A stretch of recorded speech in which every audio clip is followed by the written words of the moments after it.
அவர்களே,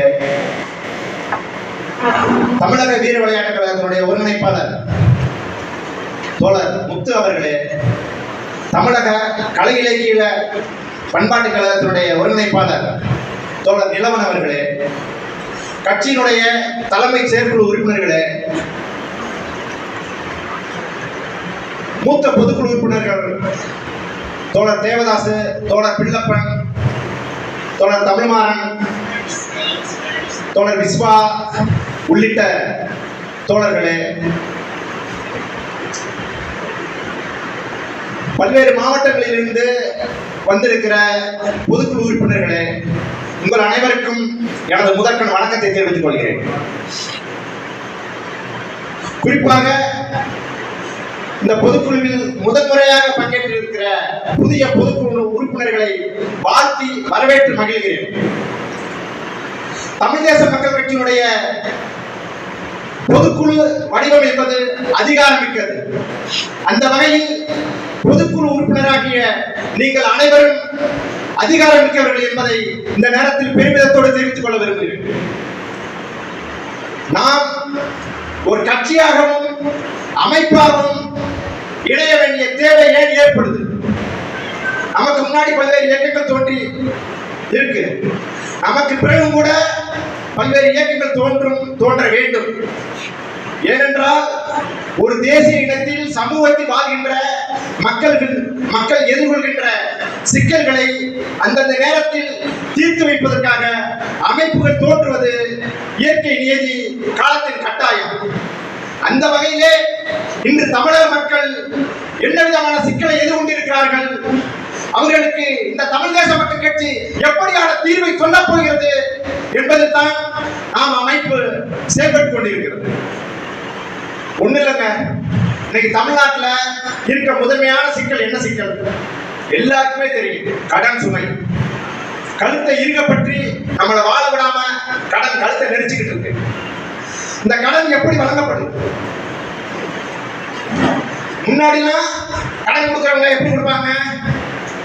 ஒரு 10,000 கொடுத்துட்டு எங்க வீட்டுல ஆடு மேய்ங்க, மாடு மேய்ங்க அப்படின்னு அவங்கள உழைப்பை சுரண்டுவாங்க.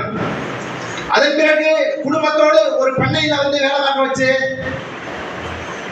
ஒரு குறிப்பிட்ட தொகையை கொடுத்து அவங்களுடைய அந்த குடும்பத்தோட உழைப்பை சுரண்டுவாங்க. சில இடத்துல வீட்டு பத்திரத்தை வச்சுக்கிட்டு, வீட்டு நிலத்தை வச்சுக்கிட்டு அந்த விவசாய நிலங்களை அவங்களே விவசாயம் பண்ணிக்கிட்டு அவங்களுக்கு கடன் கொடுக்குறாங்க. இது ஒரு முறை. இது தனி மனிதனுடைய உழைப்பையும், ஒரு குடும்பத்தினுடைய உழைப்பையும், ஒரு பண்ணை வடிவமும், ஒரு நிலமத்துவ வடிவமும் அதை உறுதிக் கொடுக்கிறது. ஆனால் இப்பொழுது நாம் எப்படி கடன் வாங்கி கொடுக்கிறோம்? கடன் கொடுப்பவர்கள் யார்?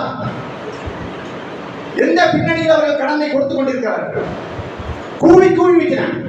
நம்ம தோழர்களே அதுக்கான அந்த வேலையில் இருக்கிறாங்க. நாமளுமே வாங்கிட்டு இருக்கோம். அது யாருடைய பணம்? எல்என்டி என்றும், சைதானியா என்றும், சோலா பைனான்ஸ் என்றும் இன்னும் பல்வேறு பேரிலே பல நிறுவனங்கள் கொடுத்து கொண்டிருக்கின்றன. அதை எதற்காக மக்களுக்கு கொடுக்கிறார்கள்? நம்மளுடைய இந்த மக்கள் எல்லாம் ஏழை மக்கள், இவருடைய வாழ்க்கை நன்றாக இருக்க வேண்டும் என்பதற்காகவா? இல்லை இவர்கள் கஷ்டப்படுகிறார்கள் அதற்காகவா? இல்லை, அவர்கள் நம்ம தேசத்தினுடைய பல கொள்ளைகளை எடுத்துக் கொண்டிருக்கிறார்கள். எடுத்துக்காட்டாக சொல்ல வேண்டும் என்றால், இன்று மதுரை மாவட்டம் மேலூர் வட்டம் அரிட்டாப்பட்டி பகுதியிலே நீங்களாம் கேள்விப்பட்டிருக்கிறோம். 5000 ஏக்கர் நிலத்தை வேதாந்தா என்கிற நிறுவனத்தின் துணை நிறுவனமான இந்துஜா நிறுவனத்திற்கு டங்ஸ்டன் வளத்தை வெட்டி எடுப்பதற்காக 5000 ஏக்கரை இந்திய அரசு தாரை வார்த்து கொடுத்திருக்கிறது. இந்த டங்ஸ்டன் எடுப்பதற்கு 5 லட்சம் கோடி லாபம் என்றால், அதை எடுக்கின்ற நிறுவனம் ஒரு 50,000 கோடியை, ஒரு மூலதனத்தை இங்குள்ள இந்த வளத்தின் மீது அக்கறைப்பட்டவர்களுக்கு செலவு செய்து அதை எந்த தடையும் இல்லாமல் வெட்டி எடுத்து போக நினைக்கிறார்கள். அந்த வகையில் ஒரு 50,000 கோடி இங்கே அரசியல் அந்த அதிகார வர்க்கத்திற்கு கொஞ்சம் பங்கீடு கொடுக்கிறார்கள். அதன் பிறகு இங்கே தேர்தல் வழியை பயணிக்கிற கட்சி தலைவர்களுக்கும் கட்சிகளுக்கும் சில தொகையை கொடுத்து அவர்களை இந்த கொள்ளைக்கு உடந்தையாக கண்டுகொள்ளாமல் விடுவதற்காக கொடுத்து விடுகிறார்கள். இந்த பாட்டாளி மக்கள், உழைக்கிற மக்கள், இவர்கள் இந்த கொள்ளையை நோக்கி தங்களுடைய அந்த கொள்ளை எடுக்கும் போது வீதிக்கு வந்து போராடக்கூடாது என்பதற்காகத்தான் அவர்களே கடன் கொடுத்து அவர்களை அந்த உழைப்பை சுழற்விட்டு அந்த உழைப்பை சுரண்டி கொடுப்பதன் மூலமும் அவர்களை அந்த வட்டியை கட்ட வேண்டும், பணத்தை கட்ட வேண்டும் என்கிற சிந்தனையை தாண்டி வேறு பக்கம் நகர விடாமல் நம்மளை சுரட்டி கொண்டு உண்மையை நாம் உணர்ந்து கொள்ள வேண்டும். ஏதோ நமக்கு கடன் கஷ்டப்படுறதா கொடுக்கிறது இல்ல, இதை கொடுக்கிறதே கொள்ளையடிக்கிற அந்த உண்மையை நம்ம தெரிஞ்சுக்கிட்டாதான் கடன் எப்படி வந்ததுன்னு தெரியும். இது ஒரு புறம். இன்னொரு புறம், இன்னைக்கு வடக்கன்ஸ் எல்லாம் உள்ள வந்துட்டாங்க, வடக்கன்ஸ் எல்லாம் உள்ள வந்து கதை கேட்டு இருக்கோம். ஏன் வடக்கன்ஸ் உள்ள வராங்க? இங்க தமிழ்நாட்டில் தமிழ் முதலாளிகள் யாருமே கிடையாது, மார்வாடிகளும் வட இந்திய முதலாளிகள் தான் இருக்கிறாங்க. அப்ப யார வேலை கூட்டியாருமே அவருடைய இனத்துக்காரன அந்த வேட்டு மாநிலத்தோட வேலை கூட்டியாருமே. தமிழ்நாட்டில் தமிழ் முதலாளிகள் இருந்தாக்க தமிழை வேலைக்கு வைக்க முடியும். அப்ப யார விரட்டணும்? வடக்கன்கிற தொழிலாளிகளையா? இல்ல, அந்த முதலாளிகள் மார்வாடி முதலாளிகள் விரட்டி அடித்தால் தமிழர்களுக்கு வேலை கிட்டும், தமிழ் முதலாளிகள் முன்னிலைப்பார்கள். அப்ப யாரை எதிர்க்க வேண்டும், யாரை எதிர்த்து நாம் போராட்டம் நடத்த வேண்டும் என்கிற ஒரு நுண்ணிய ஒரு உண்மையை நாம் உணர்ந்து கொள்ள வேண்டும்.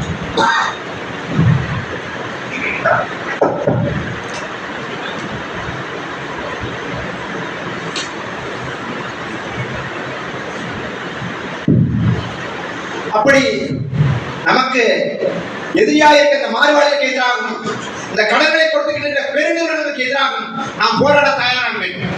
போராடுவது என்பது நமது வாழ்க்கையை சீரழித்து விடுவதற்காக அல்ல, நமது வாழ்க்கையை பாதுகாப்பதற்காக, நமது வாழ்க்கையை மேம்பட செய்வதற்காக போராட்டக்கூடிய நமக்கு பின்னோக்கி இருப்பதற்காக அல்ல. இந்த உண்மையை நாம் தெரிந்து கொள்ள வேண்டும். நாம் இந்த நிறுவனம் இருந்து போராட வேண்டிய கட்டாயத்தில் இருக்கிறோம். இதற்கு நாம் செய்ய வேண்டியது என்ன? நமது நாடு எது, நமது மொழி எது, நமது வரலாறு எது, நமது பண்பாடு எது என்கிற எல்லா உண்மையை நாம் விளங்கிக் கொள்ள வேண்டும். நமது தமிழ் தேசம் வளமான தேசம் என்று ஆய்வுகள் கூறுகின்றன. ஆனால் அப்படிப்பட்ட வளமான தேசத்தில் நாம் ஏன் கடமையாக இருக்கிறோம் எண்ணி பார்க்க வேண்டும். நமது வளமான தேசத்திற்கு கடன்காரர்கள் எத்தனை பேர் வந்திருக்காங்க? மல்லையா வாங்கி போயிருக்காங்க, ஹீரோ மோடி வாங்கி போயிருக்காங்க. இந்தியாவில் 10,000 கோடி கடன் இருக்கு, தமிழ்நாடு அரசு மேல கடன் இருக்கு. இந்த நிறுவனங்கள் ஏன் கடன்காரன் நெருக்கல, பெருநிறுவனம் நெருக்கல? அங்கெல்லாம் இந்த கொள்ளைக்கு கூட்டானவர்கள். நெருக்கிறது யாருன்னா உழைக்கிற மக்கள். அப்ப அந்த உழைக்கிற மக்கள் என்ன செய்யணும்னா, கடன் கொடுக்கிறவங்கள நீ எனக்கு கொள்ளையடிக்கிறக்க தான் வர்ற, அந்த கடனா எனக்கு வேணாம், நான் உன்னை விரட்டி அடிப்பேன், விரட்டி அடிப்பேன், என்னுடைய வளத்தை நான் பாதுகாக்கிற முடிவுக்கு நம் மக்கள் வந்தாக வேண்டும். அதற்குத்தான் நமது அமைப்பு, அதற்குத்தான் தமிழ் தேச மக்கள் கட்சி வழிகாட்டுகிறது. நமது தேசம் தமிழகம், நமது தேசத்தை நெருக்கடிக்கு உள்ளாக்கி இருக்கிற யாரோ ஒருவர் தான் நம்மளை கடனாக செய்கிறார்கள். அது வேறு யாரும் இல்லை, இந்த இந்தியா என்கிற கட்டமைப்பு. இந்த கட்டமைப்பிலிருந்து தமிழகம் விடுபடும் வரை நமக்கு இந்த சிக்கல் இருந்து கொண்டே இருக்கும். நமது ஏனைய சிக்கலிருந்து நாம் விடுதலை பெற வேண்டுமானால் தமிழகம் விடுதலை பெற வேண்டும், தமிழ்நாடு விடுவிக்கப்பட வேண்டும். அந்த அடிப்படையிலே தமிழர்களாக நாம் அனைவரும் நமது வனக்கொள்ளையை எதிர்த்து, நம்ம நாட்டை கொள்ளையடிக்கிற கொள்ளையர்களை எதிர்த்து ஒரு வீரியமிக்க போராட்டத்தை தமிழர்களாக அணிதிரண்டு நடத்த வேண்டும். அதன் பேர் தான் தமிழ் தேச போராட்டம். அந்த போராட்டத்தை நமக்கு முன்னே நடத்தியவர் தான் நமது தமிழ் தேச தலைவர் தோழர் தமிழரசன். இந்த படைத்தலைவர், இந்த நினைவு அரங்கமாக இருக்கிற அவர்கள், தோழர் ராஜாராம் அவர்கள் போன்றவர்களால் நமக்கு முன்பாக இந்த விடுதலை போராட்டத்தை மக்களுக்கு எடுத்துச் சொல்லி அரசு அதிகாரத்தால் தாக்கப்பட்டவர்கள். அவர்கள் பின்னணியில் அவர்கள் போல் அந்த விடுதலை தான் உண்மையான விடுதலை. இந்த விடுதலை தான் மக்களை கொய்த்தலை செய்யும். இந்த விடுதலை தான் மக்களுடைய அனைத்துக்குமான விடுதலையாக அமையும் என்ற உண்மையை உணர்ந்து தமிழர்களாய் அணந்திடுவோம். நம் மனம் காக்க, நம் மொழி காக்க, நம் பண்பாடு காக்க தமிழர்களாய் உணர்ந்திடுவோம் என்று சொல்லி, அடிமைப்பட்ட நாட்டில் சுதந்திரமாக வாழ்வதை விட சுதந்திரமான நாட்டில் அடிமையாக வாழ்வது மேல் என்பார்கள். அப்படியானால் நமது நாட்டை சுதந்திரப்படுத்துவோம், நமது நாட்டை விடுதலை வைப்போம். நமது நாட்டை விடுதலை வைப்பதன் மூலம்தான் நமது ஏழைய சிக்கல்கள், கடன் சிக்கல் மட்டுமல்ல, பொருளாதார சிக்கல் மட்டுமல்ல, மொழியை, பண்பாட்டை, வரலாறை அனைத்தையும் காக்க வேண்டுமானால் நமது நாட்டை விடுதலை வைப்போம். அதற்கு தமிழர்களாய் அணிதிடுவோம் என்று சொல்லி நன்றி, விடைபெறுகிறேன். நன்றி.